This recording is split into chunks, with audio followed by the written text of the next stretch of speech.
Fashion show তো প্রচুর হয়, মানে সারা বছর ধরেই হয়।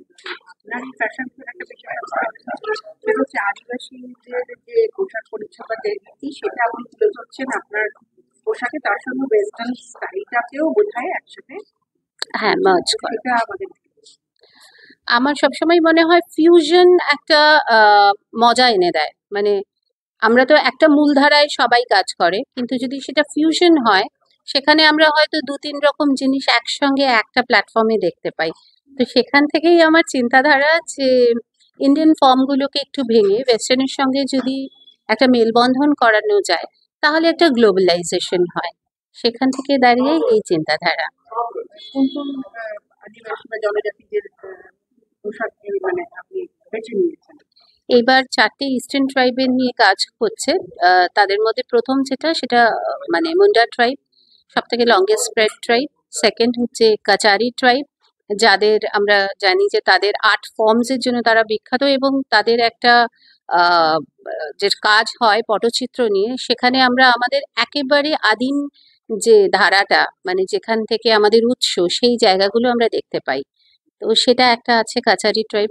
নেক্সট হচ্ছে সাঁওতাল বা ধামসা, যেটা আমরা সব থেকে popular tribe of even the Indian continent বা সাবকন্টিনেন্ট। তার কারণ তাদেরকে দেখেই আমরা হয়তো, একটা ট্রাইবকে দেখেই আমরা ট্রাইবস বলাটা শিখে যাই। হ্যাঁ, তো সেই জন্য আহ, সাঁওতাল। আর 4 নম্বর যেটা আমি চেষ্টা করেছি, সেটা হচ্ছে কাচারি ট্রাইব। ওদের লাল সাদা যে পোশাকটা, আহ, এবং ওদের যে উইভিং এর প্যাটার্নটা আসামের, সেইটাকে তুলে ধরার একটা চেষ্টা রয়েছে।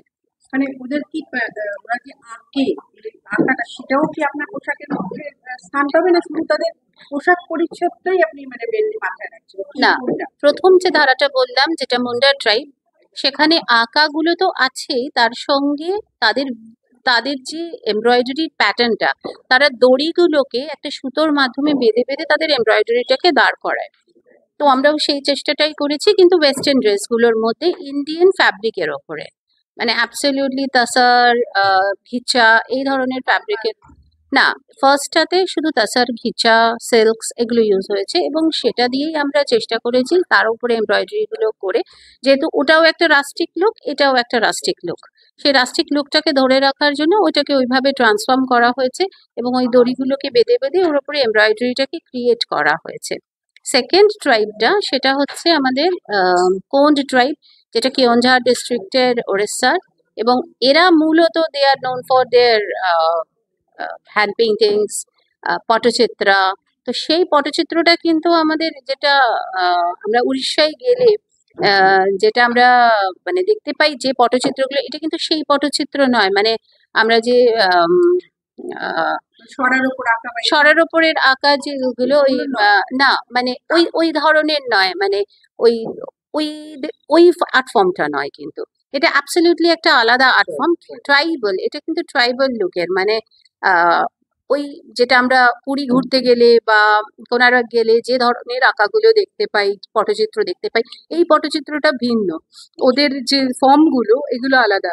হয়তো গল্পগুলো কিছুটা হলে এক, কারণ হয়তো শিব, দুর্গা, নারায়ণ, ব্রহ্মা, বিষ্ণু ইত্যাদি দেবতাদের নিয়েই কাজ হচ্ছে, বা ঈশ্বরদের নিয়ে কাজ হচ্ছে, কিন্তু ফর্মস গুলো আলাদা। হ্যাঁ, তো সেখানে ওদের গল্পটা একটু ওদের মতন করে চলে। তো সেই গল্পের ধারাটাকেই আমরা চেষ্টা করেছি তুলে ধরার। তো সেই জন্য ওটা ওরকম ভাবে করা। নেক্সট হচ্ছে আমাদের সাঁওতাল, যেটা খুব পপুলার ট্রাইব, এবং ওদের কাঁথা খুব পপুলার, এখন সেটা বিশ্ববিখ্যাত। এবং আমরা জানি শান্তিনিকেতনের কাঁথা, অ্যাকচুয়ালি কিন্তু এটা সাঁওতালদের থেকেই উঠে আসা একটা আর্ট ফর্ম। তো এটা ওদের কাছ থেকেই আমাদের মানে ধরোয়ার হিসাবে পাওয়া। তো সেই কাঁথাটাই আস্তে আস্তে ব্যাপ্তি হতে হতে হতে হতে বিভিন্ন প্রান্তে ছড়িয়েছে, বিভিন্ন রকম ভাবে সেটার ব্যাপ্তি হয়েছে। সেই কাঁথাটা ওরা যখন করতো, তখন ওরা কোনো না কোনো ছবির সঙ্গে করতো। তো ওদের ছবিগুলো মূলত হচ্ছে যেটা জলের প্রাণী বা পাখি, এইসব ধরনের জিনিস দিয়ে তারা করতো, যেরকম মাছ, পাখি বা কোনো একটা জন্তু, তার সঙ্গে তারা কিন্তু একটা সিমিলারিটি রেখে কাঁথাগুলোকে করতো। ড্রয়িংটা ওটা থাকতো। তো আমরা যেটা করেছি সেটা হচ্ছে একটা ড্রয়িং করেছি, সেটাকে পেইন্ট করেছি, আর তার সঙ্গে কাঁথাটাকে আমরা মার্জ করেছি, কিন্তু মূল ধারাটা থেকে সরিনি। ওরা যেরকম পাখি বা মাছ নিয়ে কাজ করতো, আমরাও কিন্তু মাছ নিয়ে কাজ করেছি এইবারেরটায়। হ্যাঁ, বিভিন্ন রকম মাছ দেখতে পাবেন, সেটা চিংড়ি ইলিশ থেকে শুরু করে রুই কাতলা পোনা মাছ সবটাই আছে, হ্যাঁ, পুঁটি মাছও আছে। তো এইরকম ভাবে এটাকে সাজানো হয়েছে। আর লাস্ট ট্রাইবটা হচ্ছে কাছারি ট্রাইব। কাছারিটা একটা একদম অন্যরকম ট্রাইব। আর আমরা যখন মানে ভূপেন হাজারিকা শুনি বা আসামিজ কোনো মিউজিক শুনি, সেখানে মূলত যেটা দেখতে পাই সেটা হচ্ছে মেখলা চাদর বা একটা উত্তরীয় সাদা লালের মধ্যে তাদের কাজ থাকে।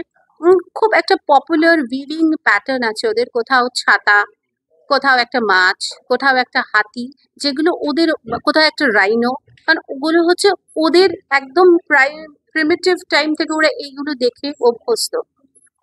হ্যাঁ, তো সেই জন্য ওরা ওই ধারাটা নিয়ে চলে। তো আমরাও ওই মূল ধারাটা রেখেছি, ওই ভিভিকটাকে রেখেছি, রেখে আমাদের ড্রেসগুলোকে ওয়েস্টার্ন ফর্মে ট্রান্সফর্ম করেছি। মানে এর উদ্দেশ্যটা কি, যে ট্রাইবাল কালচারগুলোকে আমাদের সারা আমাদের তুলে ধরা। মূল ধারাটাকে তুলে ধরা এক, দ্বিতীয়ত হচ্ছে আমাদের যে ট্রাইবস গুলো আছে তাদেরকে নিয়ে গিয়ে একটা ইন্টারন্যাশনাল প্ল্যাটফর্ম দেওয়া, ইন্টারন্যাশনালি তাদেরকে নলেজ করানো, এবং আমাদের দেশেও তারা কিন্তু অনেকটাই বঞ্চিত। তো তাদের ফর্মস গুলো যদি মানুষ জানতে পারে, দেখতে পারে, এত ইন্টারেস্টিং ফর্মস আছে ওখানে, এত সুন্দরভাবে তাদের ড্রয়িং গুলো এত সুন্দর, যে সেগুলো কিন্তু মানুষকে নিশ্চয়ই আকৃষ্ট করবে এবং তারাও একটা নিজেদের জীবিকার সাধন খুঁজে পাবে।